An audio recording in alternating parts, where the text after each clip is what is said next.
বাচ্চারা হাঁটা শিখে সারা ঘর শুধু দৌড়ায়। আর এই মায়ের যে আধিক্যতা খালি এরকম করে রুমে বসে বসে ভয় পেয়ে গেছে।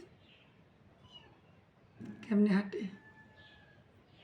গতকালকে থেকে তারা রুম থেকে বের মানে তাদের ওই চিপা থেকে বের হওয়ার মানে শুরু করছে।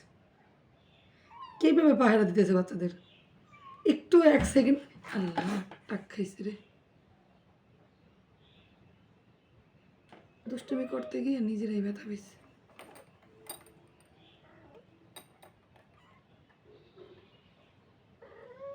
আর নতুন নতুন হাঁটতে শিখলে যা হয়।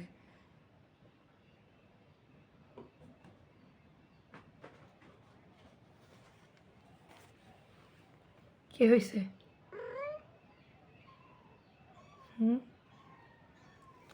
যাক বাচ্চাদের এটা ফিরে দিয়ে দেবো, রাখবো না, কারণ কুট্টুস টোটালি বাসায় আসে না। এদের জন্য এদের মায়া পড়লে আমি আর পারবো না কিছুই করতে। তার আগে আজকে হচ্ছে 19 তারিখ, 1 মাস হবে, 1 মাস পরে অ্যাডপশনে পোস্ট করবো। যারা এই যে বাচ্চা নেবেন বরিশালের ভিতরে তারা হচ্ছে আমার সাথে যোগাযোগ করেন।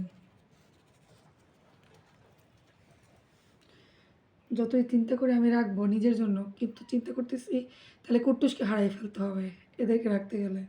এদের পারলে আমি 2 মাস পারলে মায়া পড়ে আর কাউকে দিতে পারবো না। তার চেয়ে বরং মায়া পড়ার আগে এদেরকে অ্যাডপশনে দিয়ে দেবো।